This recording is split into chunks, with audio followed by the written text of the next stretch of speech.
नमस्कार हार्दिक अभिनंदन सहित मु विजयलक्ष्मी समस्त को स्वागत करुछि आज शुभ दिन शुभ चिंतन को। तुलसी दुई पत्रु बासिला परी निवेदितांकर एक स्वतंत्र सुवास आमोदित करुथिला समस्तंकु।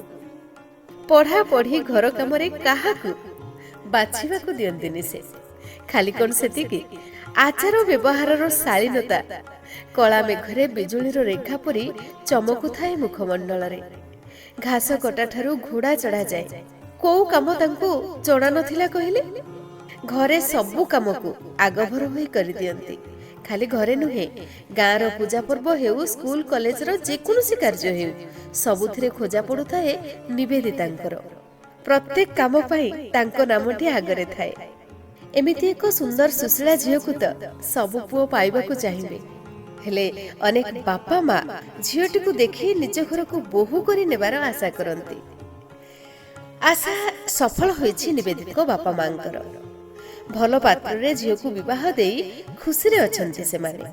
निवेदिता तो बाईगण परिबा सबुर सहित निजको मिसेई देबे। ठीक सेया ही होइछि। स्वामी दूर सहर रे कार्य करती। निवेदिता सासु ससुरंक सहित झील समर्पिता को नहीं गाँ रे रुहंती।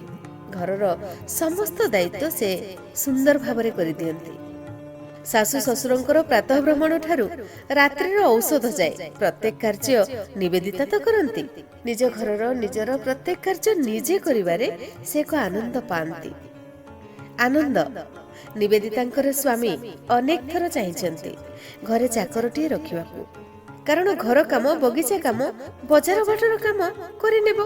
किंतु निवेदिता कोन चाहंती से निर्भरशीला होई रहिबाकू जमारू इच्छा करंतिनी।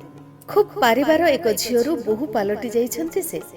एबे तांकर साधना से केमिति एक पारिवार माटिए हेबे सेथिपई झिय समर्पिता को प्रत्येक कार्य कला बेले देखै होई करंती, ताकू साथी रे रखंती। आज सकाळु सकाळु झिय को डाकी बगीचा काम करबाकू से बाहरिले। बगीचारू बाहर करी अलिया सबको गात करी तांकू पोतीबाकू पड़िबो। तेणु कोदाल नहीं बाहरिबा देखि ससुर कहिले, अरे माँ रघु को टिके डाकिलुनी गातटा खोली देई थांता। निवेदिता कहिले, हाँ बापा ठीक अछि, मु जदि न पारिबी तबे डाकी देबी। झियो कहिला, माँ रघु मौसा को डाकी दोनो, से तो जल्दी खोली देबे। निवेदिता कहिले, देख समर्पिता, आमे रघु मौसा को डाकिबा को जिबा। डाकिबा पई जिबाकू निश्चय समय लागिबो एवं से जे घरे थिबे कि नथिबे ताहा किए कहिबो। आ जदि भी थिबे से गात खोलिबाकू आसीबाकू प्रस्तुत थाई पारंती अबा न थाई पी पारंती। आ जदि प्रस्तुत थांती तेबे पुणी समय नै आसीबे। एते समय आमे नष्ट करिबा ठारू निजे गात खोली देले कोन असुविधा। एहा कहि पाखरे थिबा एक कलरा गछरे रंजाटिए दबा पई से नई पड़िले एवं झिय समर्पिता को डाकी कहूथिले, देखिलु देखिलु गछटी केमिति तळे सोई सोई चलीछि। से भी ठिया हबाकू चाहुछि किंतु खूब दुर्बल ना, ठिया होई पारु नाही। ताकू ठिया हबाकू हेले ए रंजा उपरे निर्भर करिबाकू पड़िबो। एही गछरे कलरा भी फळिलाणी, हेले कलरा मंजीरु जे गछटी बाहरिबो से प्रथमे ता माँ को देखिबो। से भी मार ए दुर्बलता ही शिखिबो। से भी निजे ठिया हबा न शिखी आश्रय खोजी चलिबो। एबे निवेदिता जे समर्पिता को धरी एक निम्ब गछ मूल को गले, जेउठी सेमान को गात खोलिबा को पड़िबो। पाखरे निम्ब गछरु पड़िथिबा एक मंजीरु चाराटी उठिछि।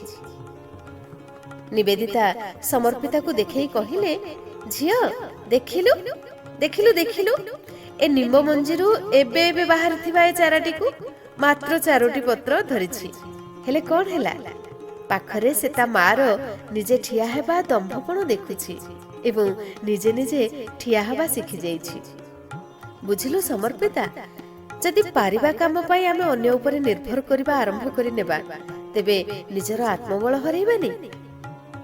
जो काम आमे पारुछे से सब काम आमे निजे करि नेबा उचित। एबे झियो समर्पिता पाखरे थिबा कोदालटी को धरिला एवं गात खोलिबा कामरे निजको लगेई देला। निवेदिता माटी सबको गातरू बाहर करू करू समर्पिता को कलरा लटा नुहे ନିମ୍ବ ପରି ଏକ ମହାଦ୍ରୁମ କରି ଗଢ଼ି ତୋଳିବାର ସଂକଳ୍ପରେ ସ୍ଥିର ହୋଇଯାଉଥିଲେ। ହଁ ଶ୍ରୋତା ବନ୍ଧୁ, ଆମର ପାରିବାପଣରେ, ଆମର ଦମ୍ଭରେ, ଦୃଢ଼ ମନୋବଳରେ ଆମକୁ ଗଛଟିଏ ହୋଇ ଠିଆ ହେବାକୁ ପଡ଼ିବ ଏବଂ ପ୍ରସ୍ତୁତ କରିବାକୁ ପଡ଼ିବ ସେହିପରି ଏକ ମଞ୍ଜି ଯେ କି ପୁନଶ୍ଚ କେବଳ ଠିଆ ହେବା ହିଁ ଶିଖେଇ ପାରିବ।